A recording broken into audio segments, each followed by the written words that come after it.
Welcome to Salsido Paranormal. I'm your host, James Salsido, and tonight I am talking about haunted places in the U.S. As always, you can find all episodes of the show along with links to social media, ways to listen, and ways to support the show at the website, which is salsidoparanormal.com. That's SALSIDO paranormal.com. You can support the show through either Patreon and get all the extra content there for as little as $1 a month. And or you can also check out the merchandise store and get all kinds of shirts and sling bags and aprons with more items to come with designs made by friends of the show. And support is never expected but always appreciated, as there are expenses in making these shows. Also, please support friends of the show. That would be Jen, the Arcane Observer, who has her own channel, but also co-hosts on Saturdays on this show.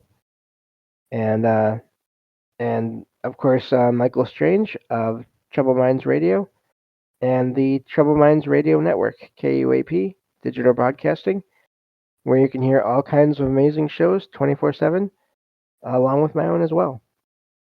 And I believe that takes care of everything there. A couple of things I want to always say when I start these shows.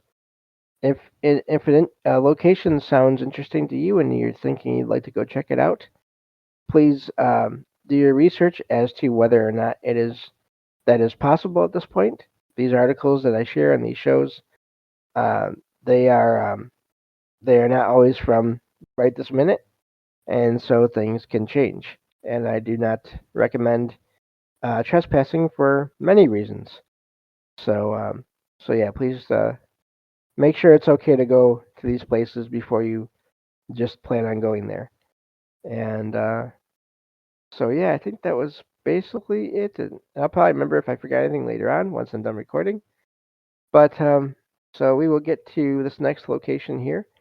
We are still in Colorado, and go from there. Thank you all for being here and listening in. And I am enjoying this series. It's again, I'm not covering every well-known location in every state because there are just so many. And so this whole series is just to give you all a brief look into 5 to 10, let's say, locations in each state based on whatever articles I can find about the locations, and just to give you an idea of all these places, all the patterns in activity that you can find if you look at all these places and many others, and possibly if it's still okay to go there, you can and you are able to travel and want to do that, you can go check some of these places out. So, of course, some may end up being private residences, which happens, but it's still, I think, important and fun to hear about what has been said of these places, even if they are sort of just private homes. You can still appreciate the history and the folklore, and then what people have gone through there. So we are now on this next location. Also, I will include the links to the articles I am summarizing here in this show in the episode description, so you can check out the articles for yourselves and read them word for word, and then also look at all the pictures, because that is another thing that is always neat with these articles, is to see pictures of the places that I talk about here, that I can't really explain so well because it's an audio only show. Let's see here. So looking at this, the next location we're covering in this series is the Croke Patterson Mansion. I don't know if I'm saying Croke right. It's Croke, and that's in Denver. And let me just check on things here. So this website for this next article is mysterylores.com, and says the title reads Croke Patterson Mansion, Spectacular Stories, Denver's Haunted Heritage. The article starts off talking about how there's a new interest in the mansion in Denver, and it has locals talking about the folklore there. Apparently, that site has been the subject of a lot of stories, including reports of shadow figures, unexplained noises, and even hauntings that have left many frightened.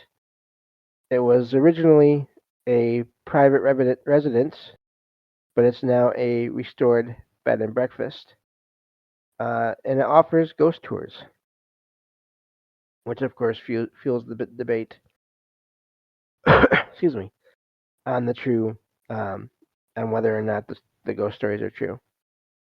So this mansion has seen uh, a lot of disrepair over the years, but again, I'm guessing it's been fixed up since then. Uh, there have been a lot of negative sort of things that have been reported there that I won't go into too much. Uh, but there's there's a story about a someone buried in the basement that still haunts the property. Lights and shadows have been reported by neighbors. They see lights moving through the mansion, and investigators have caught EVPs, electronic voice phenomenon, there as well. It's always amazing when you hear about lights moving through mansions or places because it's so often it's a bright light, and you would think if the place had power, there would just be lights on or off, but that people report lights moving through places makes you think of course, either candles or flashlights, I guess, or apparitions, which is always possible, generating their own light. So a local shared her own experiences, uh, and she was skeptical, but admitted feeling an energy in the location while visiting. She said she didn't believe uh, in demons, but her blood ran cold. She said she felt pure evil. Um, I'm always curious about that. Not that I doubt what people say automatically, but is it pure evil or is it just the sensation of something so unfamiliar that it seems that way? Um, that's always a question I like to keep in mind. Uh, it says that she says that it felt like something was there, and something that wished that they could come in so that wish they would come in so that they could be basically attacked. So there are negative experiences out there. I don't talk about them a ton, but they are out there. There was a night that a group explored a mansion. They had some of their friends. Let's see here.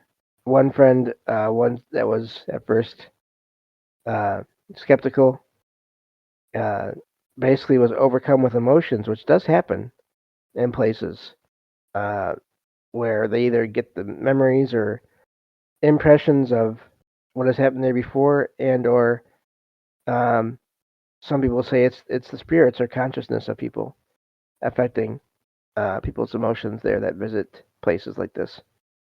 Many in the community have shared their own experiences there, uh, and it goes over some comments here from people online.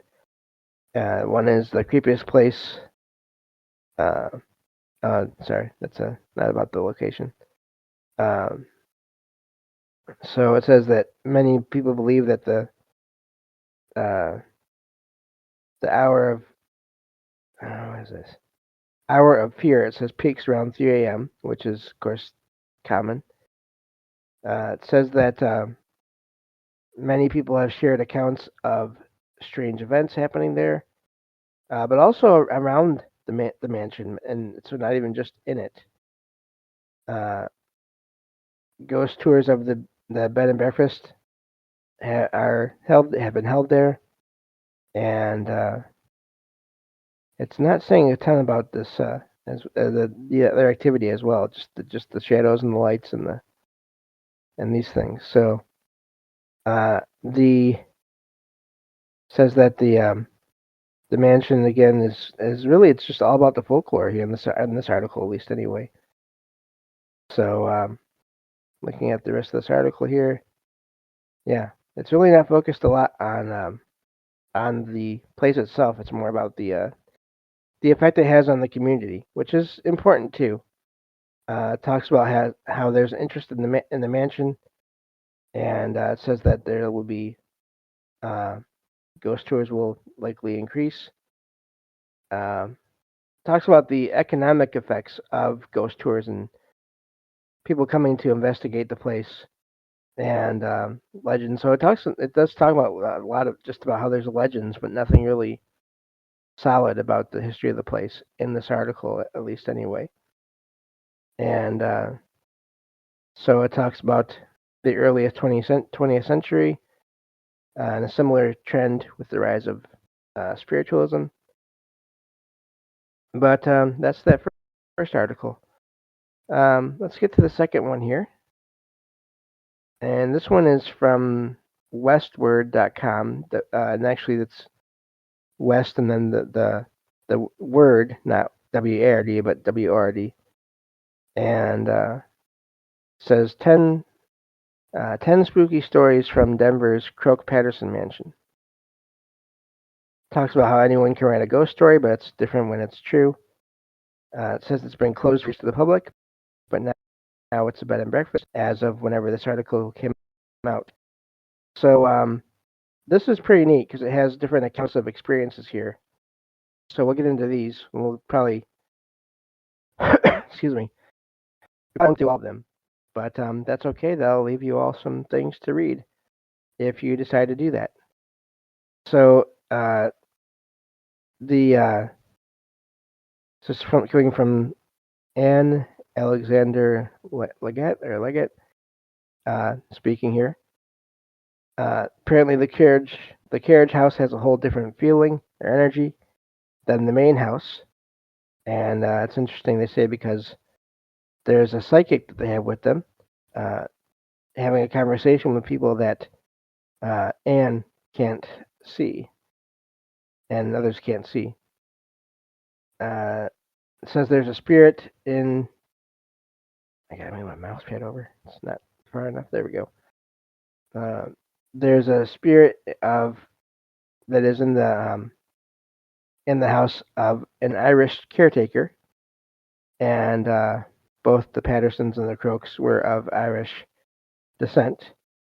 And the ghost was in the carriage house. Spirit of a woman was immediately put off by people being there, and asked the medium or the psychic what they were doing there, which is always amazing to me because I can't imagine how annoying that must be if you're there and however you're there still, you have all these people coming and going through the place where you might be staying for whatever reason for some time, and they're just it has to be annoying. It has to be frustrating.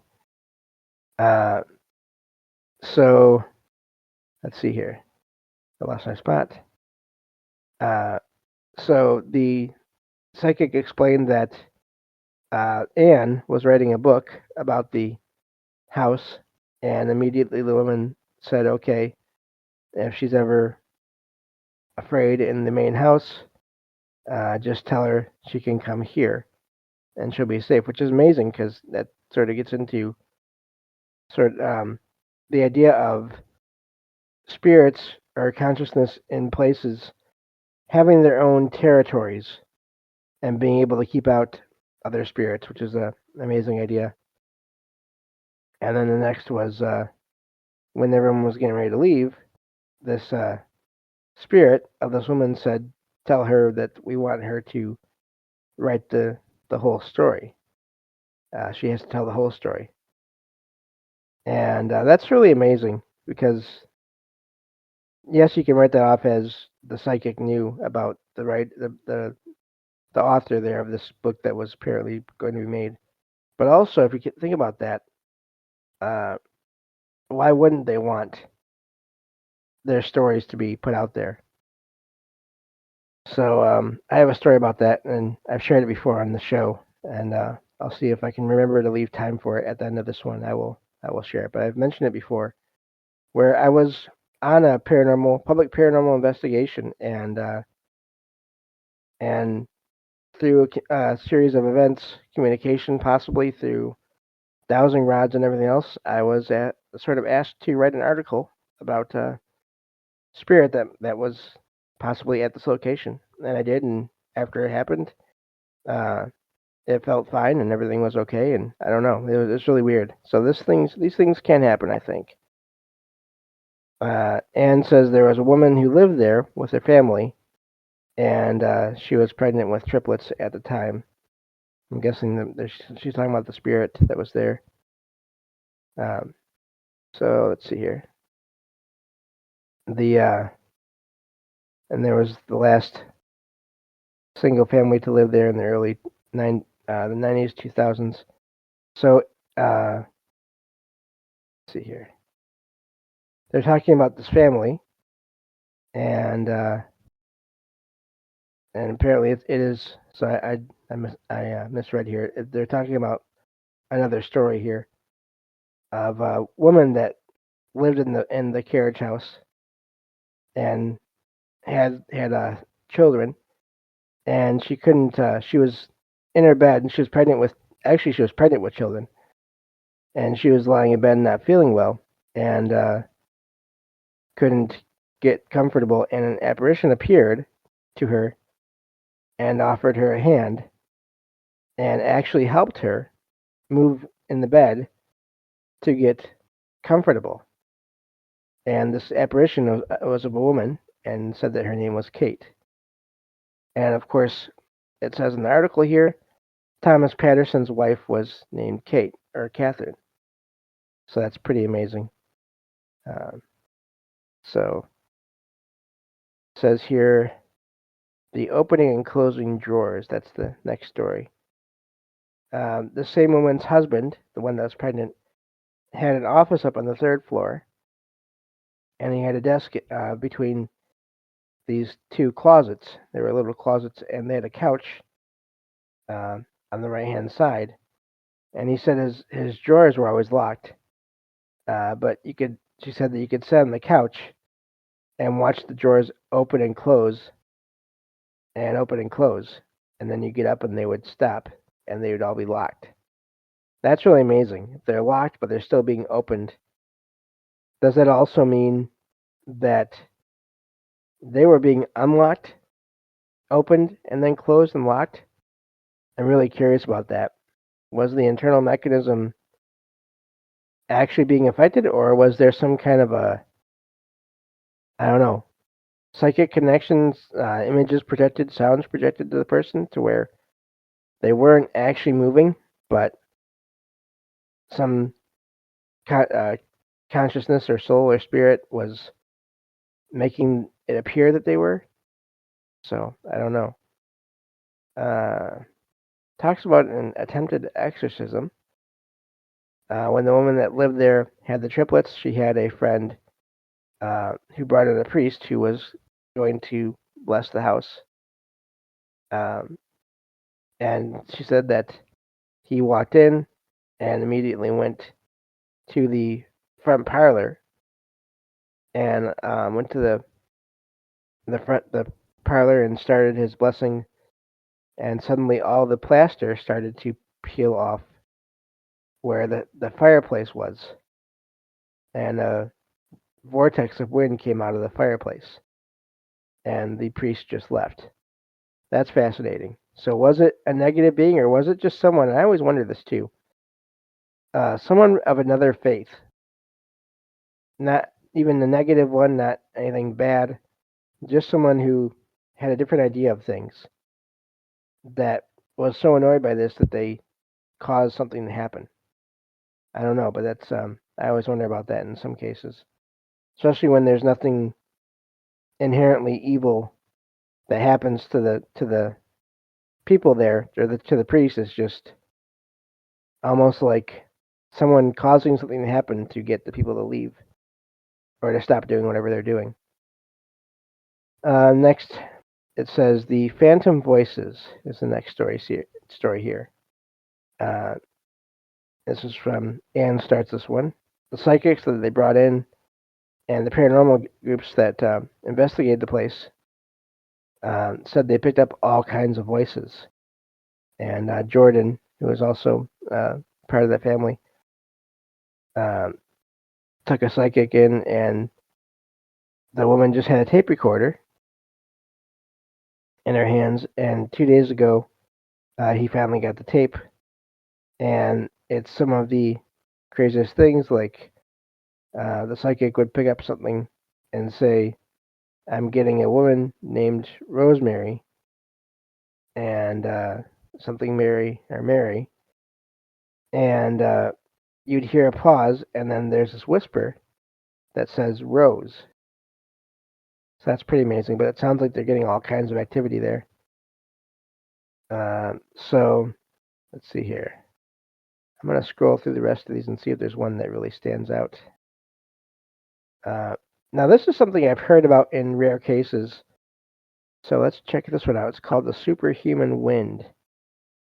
It's from Anne. It says that in the early 70s, they were going to tear down the mansion. And a woman named Mary Ray, who's a realtor now, or as of this article, basically saved the house and bought it. And it had tenants in it, and it was being used as an apartment building at the time. But she couldn't keep people in there. They were leaving in the middle of the night because of the baby crying and all other kind of activity. And they were just gone in the morning. So there was a couple living down on the main floor in one of the units, and she got a call on a Sunday afternoon, and the family said, "You need to come over now." And so she went over there, and he opened the door, and the place was just turned completely upside down. Everything was in shambles. And there's a big fireplace that had a huge wood and brass insert, really heavy, it says.